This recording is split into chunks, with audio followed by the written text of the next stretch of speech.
I made 5 cakes in 4 days for my sister's wedding, and I learned so much. So if you've ever thought about making a wedding cake, either for yourself or maybe for a loved one, this video is for you. So instead of diving into each recipe step by step, I'm going to cover 5 of the biggest lessons that I've learned. Along the way, I'll show you the cakes that I made and the workflow that I used, but the real value here is the more general advice that you can use for any large-scale cake project. Which brings me to my first tip, which is planning is everything. You're going to need a central documentation system. It can be a notebook, Word document, pen and paper with file folders if you're into that. You're gonna keep everything in that system, from the recipes, ingredient lists, workflows, receipts if you're keeping those. For me, I use spreadsheets. That's what I use in recipe development, so it's the most natural fit for me. So once you have that set up, that's when you start gathering the information. Okay, tip number 2 is to know your audience. So this is something that I keep in mind. It seems like a lot no matter what I do, whether I'm writing a blog post or maybe baking for a large group of people. You want to tailor your output for that particular audience, or in this case, you want to tailor it to what they want to eat. And most of the time, you can just ask the bride and groom or your significant other, and you want to gather as much information as possible so that you can develop your plan. Now, there are lots of questions that you can ask, but these are, I think, the 5 that I would start with. The first is, what is the architecture of cake that they want? You know, do they want a tiered cake? Do they want cupcakes? Do they want mini cakes? Do they want a sheet cake? All of that is gonna help you define other things later on. And the second question is, will there be other desserts? This ties into the third question, which is how many guests will be at the wedding? These 2 questions will help you define how much cake you'll need to make. If there will be other desserts, maybe they want more, smaller cakes. If the cake is the primary dessert, you're gonna wanna make sure that you have cake for everybody who's coming to the wedding. The fourth question is when and where the cake will be served. This will give you more environmental considerations as to the logistics and the structure of the cake. And the last question, of course, what flavor cake do they want? I'm gonna assume that you're not a cake shop, so you don't have predefined flavors that you typically make. So here you can really ask, if there's anything nostalgic to them that they want. Do they have a family recipe that they're interested in using? Or maybe if they have things like allergies, cultural considerations, or food sensitivities, all of those things should be asked up front. So just so you know why I chose the things that I did for my sister's wedding, the only thing they really asked of me was that I used flowers from my mom's garden on the cake. And that gave me a lot of freedom to focus on the logistics of the whole thing. Now, the guest list was around 60 to 80 people, but my sister really wanted to make sure that there was a lot of cake. She was gonna put out takeout boxes in case guests wanted to take extra cake home. So what I did is I used Wilton's cake serving guide kind of as a general guideline. What I decided was to make a 2-tiered cake with a 6-inch round cake on top and an 8-inch round cake on the bottom, and then 4 extra 8-inch cakes, and I call those the satellite cakes. And the reason I decided on this was it gave me enough cake for everybody to have more than enough, 2 slices if they wanted. Now, the date of the wedding was August in Virginia, which is typically pretty hot and humid. I would say in the upper 80s to 90s with pretty high humidity at times, but I knew that the cake was going to be indoors. I cleared that with my sister and we set aside a place for the cake to be in the house. However, I knew that with people coming in and out and not closing doors, that the air conditioning was probably not gonna totally do its job. So I had to take that into consideration too. And finally, the flavors. Now, they were super nice. They were just like, Adriana, just make whatever cake you think everybody will like. And that's always a double-edged sword, and where know your audience really comes into play, because now the pressure is on me to pick the right flavors of cake. Luckily, I remembered that the groom said he really liked chocolate, and so I really wanted to make him, the most decadent chocolate cake. And for my sister, she's a bit more health conscious and she really likes fruit. So I decided on a raspberry lychee filling with chiffon cake layers, which is a kind of lighter style of cake. And I decided that that was gonna make up the tiered cake. So my sister's cake on top and the groom's cake on the bottom. And that was purely structural because the chocolate cake is far more sturdy. For the 4 satellite cakes, I decided to divide them in half because I knew that, well, half of the guests are Thai American. And so I really wanted to kind of play into maybe Southeast Asian flavors a little bit.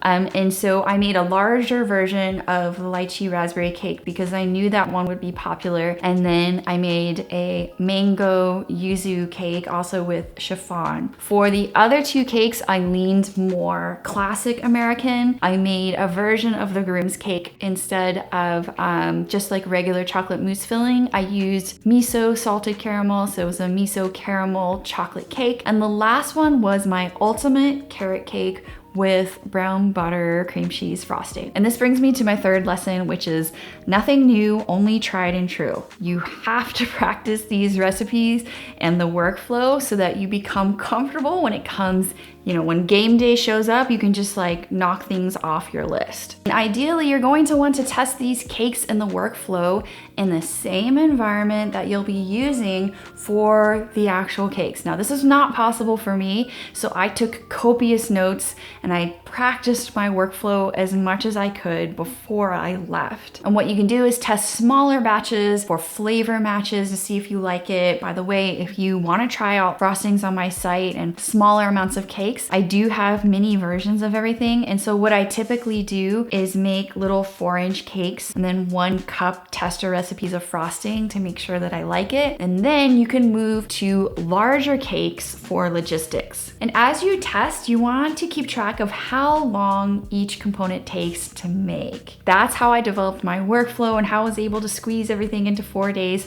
Of course, that's not something that you have to do because a lot of cake things, cakes, fillings, frostings, all those things can be frozen. And so you can spread out this process over the course of weeks if you have time, which will be much less stressful. And here are some general guidelines that I follow. Butter-based frostings or buttercreams can stay 4 to 6 weeks in the fridge or up to a couple months in the freezer. What I do is I wrap mine in plastic and label it with the type and the date that I made it. For fillings, you have about 2 weeks, maybe longer in the fridge. I store them in jars or deli containers, and again, I label them and date them. Now, what about the cake layers? A question I get often is, how far in advance can you make a cake before you need to serve it? And the answer is probably a couple months. And that's because we can keep cake layers in the freezer. All of my Cakeculator cakes are built to withstand being frozen and thawed, so don't worry about those. For the most part, you can freeze most types of cake. The freezer is essentially stalling the staling process, such that when you remove it and you thaw it, it tastes almost as if you just baked it yesterday. This is a valuable tool for large-scale projects that would otherwise not make it possible for you to bake, you know, so many cakes unless you're working straight for 48 hours. So I highly suggest freezing your cakes. And what I do is if I'm using the cake within 24 hours, let's say I baked the cake the day before, I will wrap it in plastic and then store it on the countertop, you know, and then use it the next day. Totally fine. If I plan on using the cake longer than 24 hours, what I do is after the cake cools a little bit, wrap it in plastic and I put it straight into the freezer. You know, I label it and I put the date and everything like that. Make sure it's a flat surface because the cake is soft. And so if you kind of put it on, you know, like your bag of peas or something like that, it's going to bend. Make sure, sometimes I'll put it on like a little sheet pan and that way it freezes flat. Okay, once you have all of your information and recipes and things like that, you can develop a sort of timeline or workflow. For me, it was very condensed. So if you start with the wedding day, we'll call that day 0. Day -1 would be the day that I would need to assemble all the cakes because the wedding day would be the day that I would stack the 2-tier and decorate all the cakes. So I would have to have all the cakes assembled on day -1. Day -2 would be the day that I make all the cake layers. Day -3 was the day that I made all of the frostings and fillings and I placed those in the fridge so they were ready for Friday. Again, feel free to spread these out a little more and that will make your workflow much less stressful. Now, the most important thing with this workflow and when you practice it is that you want to make as many observations as possible. For me, I was pretty solid with the 4 satellite cakes. So what I did was practice just the 2-tier cake over a set of days. And the point of practicing is not perfection. In fact, you want to try to catch as many errors and kind of break things. And that's what I was looking for with the 2-tier cake. I was really trying to push it to its limits. So what I did is I stacked the cake and I left it in a low 80s room without air conditioning, and I just waited. And around the 10-hour mark, that's when I started to see problems. The top tier kind of was leaning over a little bit. Now this happened because of the way that I put the support columns, which was exactly what I was trying to test. I put the boba straws in and then cut them and then used that as a master straw to get the height of all the other straws. But what happens is if you do that, and if you don't put each straw in completely perpendicular to the cake board, so you go in like crooked like that, the cake straw or the boba straw ends up being too short. And so what happened is that I lost a support and the cake started leaning over to the side because it was trying to meet the straw that didn't go in correctly. So I made a note to put the straws in, pull them up a little bit, and then cut them and then push them down. So I wasn't gonna rely on one master straw. I was gonna use each straw's, height individually, if that makes sense. The other thing I noticed was a bulging kind of effect on the top tier. And I noticed this whenever I'm really lazy with fruit and I'm adding it to the filling. What happens is that, you frost the cake, refill it, and you put the fruit in, and then you frost the outside of the cake. The cake settles because there are air gaps. And what I did was lazily throw in the lychee because I was just testing out a cake. And so the lychee pieces were likely too big and there were air gaps. And so when the cake settles, the outside has already been defined into a straight layer. And so the filling doesn't have anywhere to go. So it goes outward like that. So I made a note to cut up my lychee really small for the final cake and kind of squish the raspberries and spackle them into the filling so that it was a completely intact cake with no air gaps in the filling. And this brings me to my last tip, which is to just execute, just follow that workflow, but be flexible and expect surprises. So I just went through it in my mom's kitchen, one task at a time. It was exhausting at times, but also really enjoyable, not only because I honestly love doing this for her, but because we had so many visitors in those days working up to the wedding, so that I was rarely alone. I had people to talk to, even little helpers that would come and drag up their stools to help me assemble the cakes for our family. My mom is a genius when it comes to gardening, so I had lots of food-safe flowers to choose from and to decorate the cakes. I was also pretty lucky in that I didn't have to deliver the cakes very far. I think it was about 20 feet from my decorating surface to the part of my mom's house that they were going to display the cakes. But if you have to travel by car to deliver your cakes, I would definitely watch some videos on how to properly package your cakes. And if you're doing a tiered cake, in my opinion, I would assemble those on site if you're comfortable with that, in which case you would need to bring all your tools,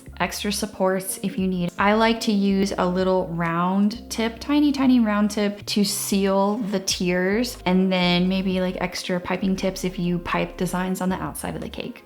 So I know this is really general advice. I feel like I rushed through a lot of things and I kind of just scratched the surface on what really went into finishing this project. So if you have any questions about the specific process, drop them down below. I'll do my best to answer. Also, if you're looking for the cake recipes, the chocolate cake recipe, that chocolate cake is one that I specifically designed for this wedding. It's a very airy, it's what I call a hybrid cake. It's a hybrid chiffon chocolate cake. It's the chocolate indulgence cake. And I will have that on the website as well as the others. So we just go to sugarology.com. You can also use the Cakeculator if you're interested in putting together a project like this. So good luck.